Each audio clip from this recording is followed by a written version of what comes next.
Sevgili dostlar merhaba. Şu anda Ölüdeniz'in hemen kıyısında Hz. İsa'nın doğumundan yaklaşık 25-30 yıl önce kurulmuş olan Masada antik şehrinde veya Masada kalesindeyim.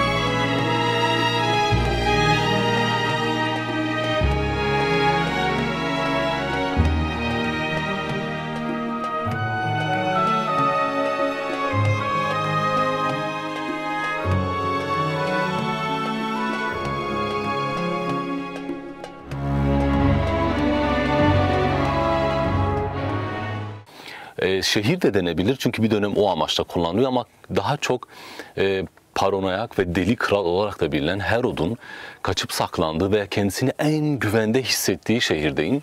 Bugün size Masada'yı anlatmayacağım. Bugün size Dara'yı anlatmak istiyorum ama Dara'yı da antik bir kentte anlatmak istediğim için Masada'yı seçtim.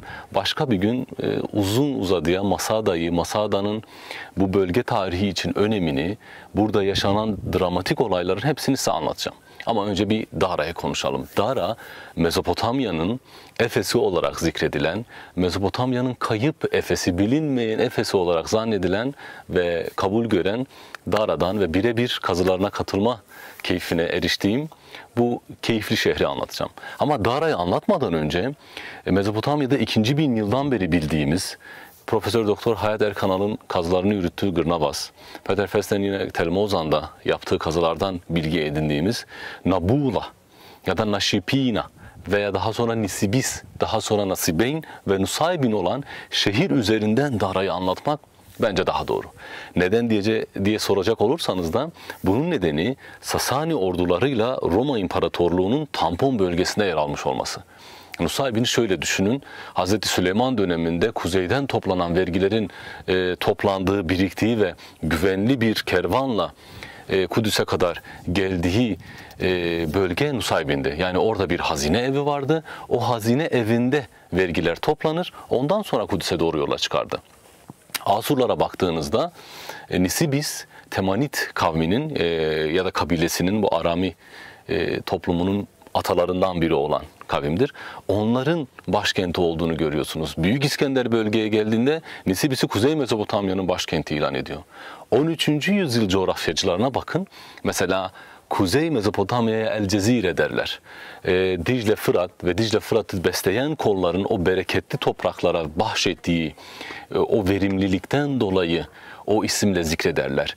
Bereketli Hilal'i de kendi içerisinde 3 yönetim merkezine ayırırlar. Diyar-ı Muddar, Diyar-ı Rabia ve Diyar-ı Bekir. İşte Diyar-ı Rabia'nın da başkenti yine Nusaybin'dir. Bundan dolayı eğer o bölgenin tarihiyle ilgili bir şey konuşacaksak Nusaybin'i almak galiba kilit bir noktada duruyor. Bunun için Sasani ordularıyla Roma İmparatorluğu'nun ordularının birbirlerini sınadıkları ilk yer Nusaybin. Çünkü Nusaybin'den sonra Dara'nın doğumuna tanıklık edeceğiz. Bunun için tarihi kitaplara, kayıtlara baktığınızda Sasani kralı Şapur'un milattan sonra 4. yüzyılda Nusaybin'e büyük bir saldırı gerçekleştirdiğini görüyorsunuz. İlk önce Çağçağ Nehri'ni, ki o zamanki adıyla Mikdonya'dır. Daha eski ismini zikretmek gerekirse Hermes çayıdır. Daha sonra Kürtçe'de Navala Bunusra Avaspi veya Avareş olarak zikredilse de o dönemde Migdonya çayı olarak anlatılır. Migdonya çayını zehirler yok. Şehir surlarını mancınıklarla döver yok. Giremiyor şehre bir türlü.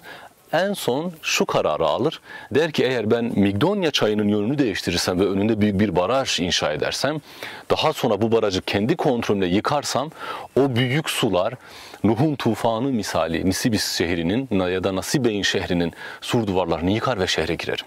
Bunu yapar. Düşünün ne kadar büyük bir emek ve ordu orada konuşlandırmıştır. Büyük bir baraj yapar, nehrin yatağını değiştirir, yeterli miktarda su orada biriktikten sonra da barajı yıkar. Ve o koca nehir devasa bir kütleyle Nusaybin ya da Nisibis'in sur duvarlarına çarpar ve yıkar. Ama sur duvarının arkasında Şapur'u bir sürpriz beklemektedir.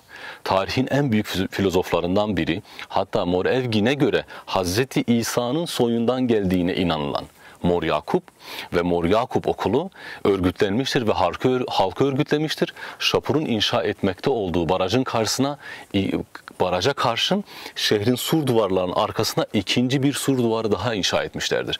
İşte barajın o azgın suları birinci sur duvarını yıkıp geçtikten sonra Mor Yakup'un ve öğrencilerinin örgütlediği Nisibis halkı ve askerlerinin örmüş olduğu ikinci sur duvarına çarpar ve Şapur yine mağlup olur. Şehre giremez.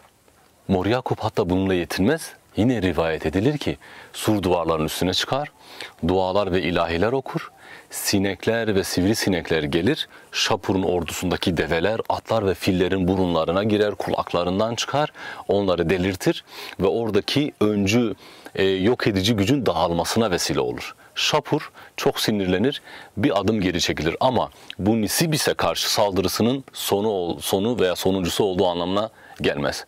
Oturur, düşünür, hekimlere danışır, daha etkili bir zehir yapılabilir mi diye danışmanlarına sorar. Şöyle bir fikir gelir birisinin aklına ve belki de tarihin ilk biyolojik savaşı orada gerçekleşir. Ne mi? Danışmanlarının verdiği telkin üzerine Şapur bir mektup yazarak İran'a gönderir ve oradaki tüm ülkenin zehirli akrep ve yılanlarının toplanmasını, Nisibis'e gönderilmesini emreder. Binlerce küpün içine on binlerce akrep ve yılan doldurularak Nisibis şehrinin kapılarına gelir. Mancınıklara konan bu zehirli yaratıklar uzun bir süre mancınıklarla kentin içine doğru fırlatılır. O kadar çok fazla akrep ve yılan şehre girer ki rivayet edilen hikayeye göre halk artık sokağa çıkamaz, evinde yatamaz olmuştur. Yılan ve akrep sokmalarından da inanılmaz muzdarip olmuştur oradaki halk ve mecburen şehrin kapılarını açıp Şapur'a teslim olmuşlardır. Bununla ilgili aslında birçok tarihi kayıt daha var. 12. 13. yüzyıl kayıtlarında Nisibis şehrine, Nisiben şehrine giden herkesin akrep ve yılanlara karşı çok dikkatli olması gerektiği telkin edilir. Bununla ilgili küçük bir de anım var. Bir tıp kongresinde Yavuz Orak diye hatırlıyorum, Nusaybin başhekimi. O bir sunum yapmıştı. Zehirlenme vakaları üzerine bir kongreydi ve Mardin'deydi. Ben de boş vakitleri için hani biraz daha tıptan ve o bilimsel havadan uzaklaşsınlar diye davet edilmiştim.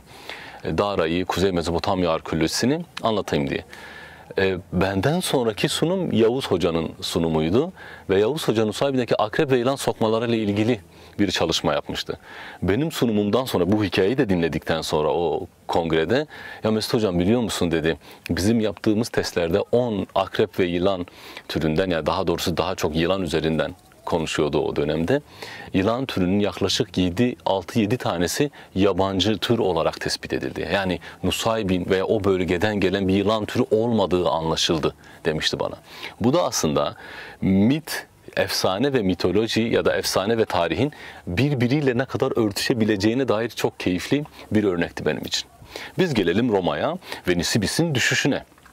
Bu düşüşle beraber Nisibis artık Sasanilerin elindedir ve İmparator Anastasius bir adım geri gitmek zorunda kalmıştır.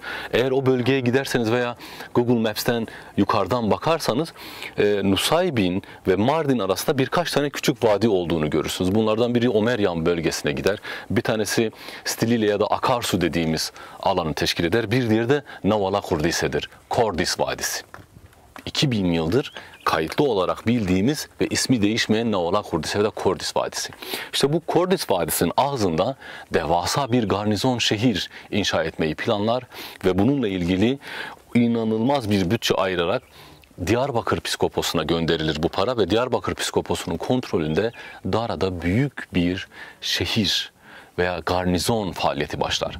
Dara'nın hemen batısındaki o Turabdin dağlarının eteklerinden taşlar kesilerek şehre taşınır. Yaklaşık 4 kilometre uzunluğunda ve 28 tane de kuleden müteşekkil bir sur duvarının çevrelediği nekropolisi, akropolisi, agorası, köprüleri, sarnıçları, depoları olan çok güçlü tahkimli Anastasiopolis şehri artık tarih sahnesindedir. Artık Anastasiopolis bizim bildiğimiz adıyla Dara, Nizip ise kafa tutacak güçtedir. Çünkü yaklaşık olarak 50.000 askeri rahatlıkla tahkim ve besleyebilecek bir potansiyele sahiptir Anastasiopolis veya Dara. Burada artık tarih daha büyük, daha güçlü ve daha kanlı bir savaşın habercisidir aynı zamanda. Gelin Dara'nın işgali ve Dara'nın kapılarında meydana gelen savaşta bir diğer videoda size anlatayım.